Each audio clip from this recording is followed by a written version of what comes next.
going on? What's going on, fam? How y'all doing? What's going on, everybody? Welcome back to another video. If y'all don't know who I am, my name is Emmanuel. I'm a content creator, videographer, and I'm here to show y'all how to color grade, or at least how I color grade.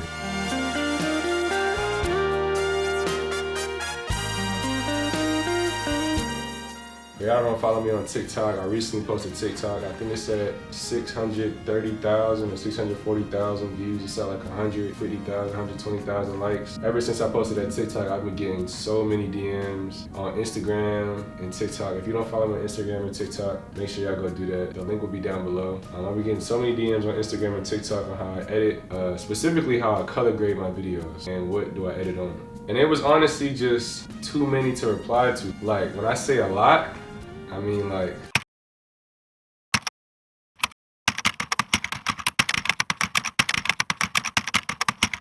a lot. But with that being said, today I'm here to show y'all how I color grade my videos. Disclaimer, I'm not a professional colorist, nor am I a professional color grader. Honestly, just a regular content creator that happened to find a nice fly little color grade that I use. If you don't like how I color grade, that's completely fine. I still love you, man. If you do like it, man, which you probably will, another heart for you. Let's get right into it, man.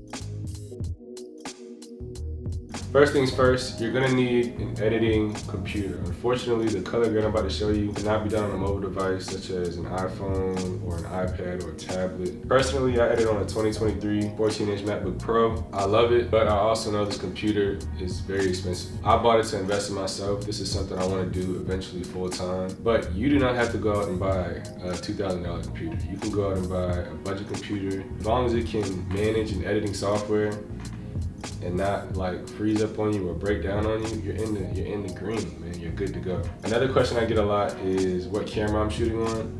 So I'm shooting on the Sony A7C and I'm using a Rode VideoMic Pro. The lens I alternate from here and there. I use a 17 to 28 wide angle Tamron lens. I use a 50mm prime lens. What I'm shooting on right now is a 17 to I believe 135 Sony APS-C EMOT lens. But yeah, that's what I'm shooting on. That's what I shoot with for the most part. I also shoot an S-Log2. It allows the sensor to capture the most dynamic range in 8-bit. I could be wrong. If I am, let me know down below what you shoot in, if you do shoot in different log. But I found for 8-bit, S-Log2 really does work pretty well. Software I use is DaVinci. The color grade that I'm using can only be used for DaVinci. It's not a Premiere Pro color grade and it's not a Final Cut Pro color grade. You don't have to buy the paid version. I know the paid version is like almost $300. I believe it's $289. You can use the free version. Matter of fact, today I'm gonna show you my color grade using the free version. So you don't even have to buy the paid version. So the color grade that I use is actually a CinePrint 16 film emulation. It was created by a great colorist, Tom Bowles. I think it's Bowles and his name might be Boles. So I'll leave his name and the color grade that he provides in the description. Tom created a beautiful CinePrint 16 film emulation. Now, unfortunately, it is a $50 fee in order to download the CinePrint 16 film emulation created by Tom. Personally, I think it's worth it. I think you're getting everything you want and more. It's actually, to be specific, it's actually $57. Yeah, that's a little pricey. So let's get into it. So as y'all can see, I have my clip in my media pool. I'm gonna go ahead and drag and drop that in there, and our clip is officially in there. So I do want to show y'all what the clip looks like originally. So as you can see, I shot in S-Log2. Again, S-Log2 is a very flat image. It's not really a lot of color here. Just gives me the ability to create all the color I want. So we're gonna play the video and we're gonna show you what it looks like right now. As you can see, by the way, if you haven't watched my tattoo vlog, go watch my tattoo vlog. This is actually a shot that I put in the tattoo vlog. This is just me getting a tattoo with the artist and his friend, just having a regular conversation. But this artist has a lot of different colors in it. As you can see, it's a gray wall, but you can see there's yellow accents. You can see there's an orange accent over here. There's yellow accents on the side. He got blue on his hoodie. I'm sitting in a pink chair. It's just a lot of color here. But there's also a lot of flat colors too, like this gray. It's a lot of gray in here. It's a lot of things we can work with. So we're gonna play this image and see how flat it is. As you can see, the images isn't really popping, right? It's really a flat image, and we want it to pop. We want to give it a cinematic feel, okay? So we're about to begin to color grade this clip. I'm super excited. First, with the color grading, you always want to fix your image before you actually add the color grade to your clip. So, you know, fixing the image is basically, let's go back to the beginning here.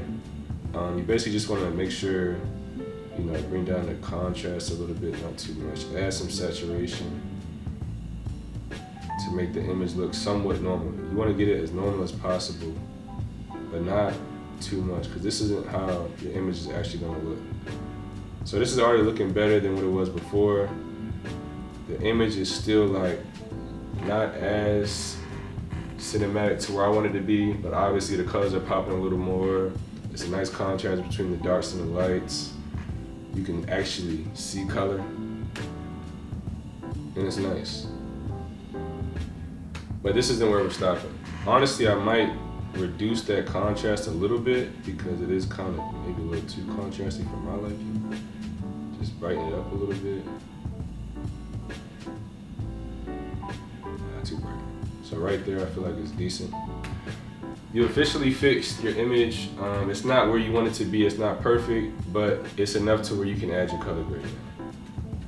So what I do is I drag and drop my CinePrint 16 film emulation on top of the color grade. Now for the free version, unfortunately, you cannot use the grain feature. So what we're gonna do is we're gonna go ahead and turn that grain feature off to turn off that DaVinci Resolve watermark. As you can see, my image looks crazy. Like, it's a little too much going on. It's a lot of dark, oversaturated colors, and we don't want that. So first things first, you actually have to change this into the correct color space. So what you do is you click on this node, you go to effects. I shot on a Sony camera. I know the Sony input color space is sRGB. I'm pretty sure it's the same for Canon, but if not, you can just look it up and you'll find it on the internet. The input gamut, so this is what you shot in. So I shot in S-Log2, like I said. We're gonna change the S-Log2, and as you can see, it immediately brightens the picture up. And then this is probably the most important part to get that real film look, Rec 709. Rec 709 really adds that reddish color kind of tint to it. Not really though. We've officially put in the correct color space. The image already looks better. It's not as dark and oversaturated, but we still want it to have a film look. And we want to correct some colors. So for one, I'm gonna turn down the saturation because hands right here look mad orange. And we don't really want that. And I kind of look a little orangish too. We really want them to have natural skin tones. And my computer's about to die. Oh look, I gotta turn my computer. So I'm gonna personally reduce the saturation because I just don't like how the saturation looks. It's a little too oversaturated for me. You want the colors to be there, but you don't want them to take over. You still want the image to really speak for itself. So I'm gonna personally reduce the color. So now he's not as orange. He has a more natural skin complexion, as you can see. It looks a lot better. And I'm gonna take this blur off so we can just see like what the image really looks like. So boom. That already looks a lot better. And personally, what I'm gonna do is I'm probably gonna bring this exposure down just a little bit. So you can, not as too much, so you can still kind of see like the contrast. And I like that. You can use these, and these help just a tad bit, but I wouldn't play with those too much. I kind of like the image where it's at already. We can maybe add some more saturation. We'll turn that on, but now we do have to turn this down. So what I just did was if y'all don't know, when I turned on lab saturation, the image started to play a little choppy. So in order to fix that, what I do is I go to playback, I come down to timeline process resolution, I turn it to half, and now the image is playing smooth again. I should have said this in the beginning, but all these nodes look intimidating, but they're really not. Each node really tells you what it does. You got your dust here, which I just said, your grain, of course. Your grain is like that gritty overlay you kind of get on the film. You got your contrast here, you got your halation, which is like really like the chef's kiss of the whole film emulation. You have your white balance and saturation. So you really have a lot of things to play with here. I don't play with too much of this. I really just tackle up here. You also can't use denoise. Denoise really takes away like, sometimes in the CinePrint 16 film emulation, you can get these like a lot of noise, like a lot of red noise around the face and like in dark areas as well. Denoise really takes a lot of that away. Weave is when, you know, when in film emulation sometimes the camera feels like it's shaking just ever so slightly. This is what weave is for. and a couple of the things I actually don't use. So I personally feel like the image is where it needs to be. I honestly might bring that exposure up a little bit. The more I sit here and look at it, the more I don't like it being that dark.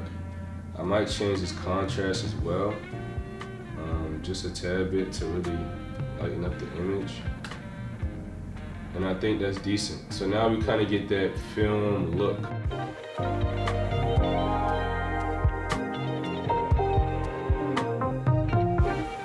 So I want to share another clip. So this is a clip of me and one of my best friends, Alan. We're in a car. Again, the image is mad flat. It's not really a lot going on. I really want to get a nice like cinematic shot of us just kind of driving and chilling. Now, what I just did for this image, I'm not gonna sit here and do all that again for the next image because you really don't want to waste time in your editing process. You really want to keep pushing as much as you can. So what you do is in DaVinci Resolve, you can actually add this color grade to this image. So what I'm gonna do is, you can either double tap, or what I do is I take my two fingers and I just tap on the pad, and all this pops up. What you do is you apply grade, and now you can see my color grade has been applied to this image.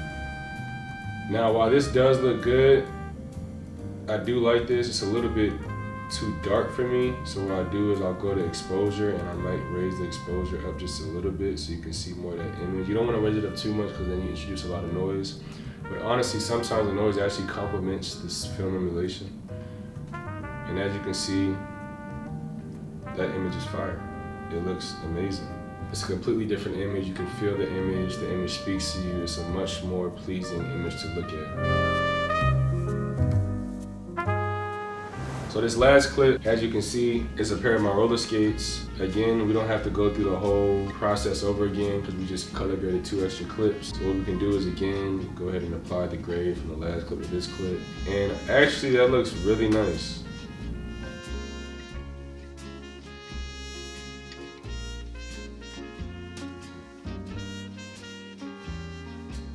So last but not least, what I want to show y'all is a lot of film emulation has grain in it. So CinePrint 16 film emulation definitely uses grain. Since this is a free version of DaVinci Resolve over here, again, if you turn on the grain, it's a big old oil spill of DaVinci Resolve Studio watermark. You don't want that. So what you can do is you can actually download your own film grain. It's for free. I can leave that link in the description for you. What I do is I go to downloads, I go to media, I go to 8mm film grain.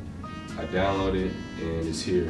As you can see, it's nice and grainy. It almost looks like a static TV. What I do is I drag and drop that onto my clips. Obviously this is not big enough, so we can add another one.